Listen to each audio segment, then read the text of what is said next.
নমস্কার বন্ধুরা, আমার চ্যানেলে সবাইকে স্বাগতম। আশা করি সবাই ভালো আছেন। আজ আমি একটু অন্য রকমের মালপোয়া রেসিপি নিয়ে এসেছি।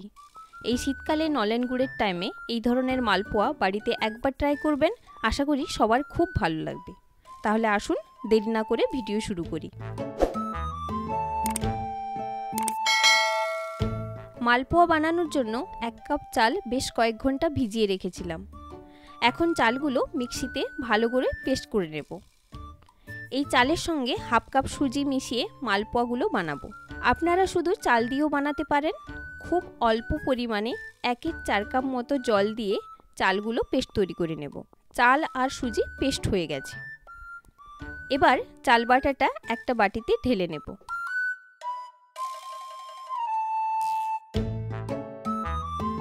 তারপর পরিমাণ মতো বেশ কিছুটা নলেন গুড়ের পাটালি ভালো করে ভেঙে নিয়ে চাল বাটার সঙ্গে খুব সুন্দর করে মিশিয়ে নেব।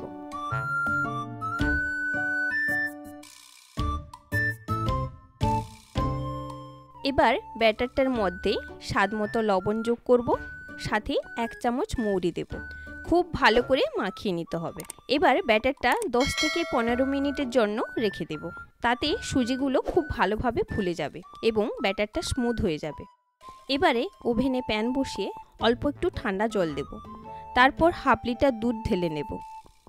প্রথমে ঠান্ডা জল দিয়ে তারপর দুধ দিলে দুধটা চট করে নিচে লেগে যাওয়ার ভয় থাকবে না। এবার দুধের মধ্যে 2টো তেজপাতা দিয়ে মিডিয়াম ফ্লেমে ফুটিয়ে প্রায় অর্ধেকের কাছাকাছি করে নেব। এখন কড়াতে রিফাইন তেল গরম করে নেব। আস্তে আস্তে তেলটা গরম হতে থাকবে। এখন ব্যাটারটার মধ্যে হাফ চামচ বেকিং পাউডার মিশিয়ে নেব। বেকিং পাউডার যোগ করলে মালপোয়াগুলো স্পঞ্জি হয়। আপনারাও নাও দিতে পারেন। এখন একটা একটা করে মালপোয়া ভেজে নিতে হবে। গরম তেলের মধ্যে প্রয়োজন মতো 1 চামচ করে ব্যাটার দিয়ে দেব। মাঝারি আঁচে আস্তে আস্তে করে মালপোয়াগুলোর 2 দিক হালকা লাল করে ভেজে নিতে হবে।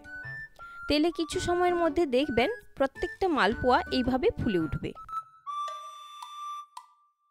এক দিকটা হয়ে গেলে অপর দিকটা উল্টে দিতে হবে। এইভাবে আস্তে আস্তে লাল করে প্রত্যেকটা মালপোয়া ভেজে নেব। দেখুন এই মালপোয়াটা ভাজা হয়ে গেছে। এবার এটা তেল থেকে ছেঁকে তুলে নিচ্ছি। শুধু চাল দিয়ে মালপোয়া বানালে মালপোয়াগুলো একটু শক্ত হয়, কিন্তু এর সঙ্গে অল্প সুজি মিশিয়ে বানালে মালপোয়া বেশ নরম হয়। আমি বেকিং পাউডার দেওয়ার জন্য এগুলো কিছুটা স্পঞ্জি হবে এবং এখন ক্ষীর ভালোভাবে এর মধ্যে ঢুকে যেতে পারে। দুধটা কিন্তু মাঝে মাঝে নাড়িয়ে রাখতে ভুলবেন না। এখন এটা ফুটে প্রায় অর্ধেকের কাছাকাছি হয়ে গেছে। এবার একটুখানি দুধের মধ্যে 2 চামচ চালের গুঁড়ো মিশিয়ে নেব।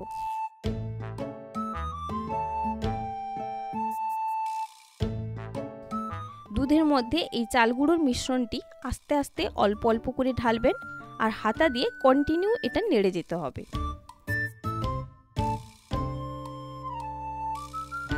মিশ্রণটা দেওয়ার পরে দুধটা আরও ঘন হয়ে যাবে। এবার আমি এর মধ্যে দেব বেশ কয়েকটা থেতো করা এলাচ আর স্বাদমতো চিনি। আপনারা পাটালিও ব্যবহার করতে পারেন। এই অবস্থায় আরও 1-2 মিনিট মাঝারি আঁচে ফুটিয়ে নেব। এই ক্ষীর বেশি ঘন করব না, এই রকম কনসিস্টেন্সি বজায় রাখবেন। তাতে মালপোয়ার মধ্যে ক্ষীর খুব ভালোভাবে ঢুকে যেতে পারে। ক্ষীর তৈরি হয়ে গেছে। এখন ফ্লেমটা বন্ধ করে দেব। এখন একটা প্লেটের মধ্যে প্রথমে মালপোয়াগুলো একটা একটা করে এভাবে সাজিয়ে নেব। সাজানো হয়ে গেলে উপর থেকে তৈরি করা গরম গরম ক্ষীর এর উপরে ঢেলে নিতে হবে। সবটুকু ক্ষীর মালপোয়ার উপরে দিয়ে 10 মিনিট ওয়েট করবেন। তারপরে এগুলো সার্ভ করবেন। এর মধ্যে ক্ষীর ভালোভাবে ঢুকে যেতে পারবে। অসাধারণ টেস্টের এই ধরনের মালপোয়া বাড়িতে কিন্তু অবশ্যই একদিন ট্রাই করতে ভুলবেন না। কথা দিচ্ছি এর স্বাদ আপনারা ভুলতে পারবেন না। 10 মিনিট ওয়েট করার পরে এখন আমি এগুলো পরিবেশন করব। দেখুন এগুলো বেকিং পাউডার দেওয়ার জন্য কতটা স্পঞ্জি হয়েছে এবং নরম তুলতুলেও হয়েছে। তাই বন্ধুরা বাড়িতে অবশ্যই একদিন ট্রাই করবেন আর কেমন হয়েছে কমেন্ট করে জানাতে ভুলবেন না। আশা করি আজকের ভিডিওটি আপনাদের ভালো লেগেছে। যদি ভালো লেগে থাকে তাহলে প্লিজ চ্যানেলটি সাবস্ক্রাইব করবেন এবং একটি লাইক দিয়ে আমার পাশে থাকবেন। সবাইকে অনেক ধন্যবাদ।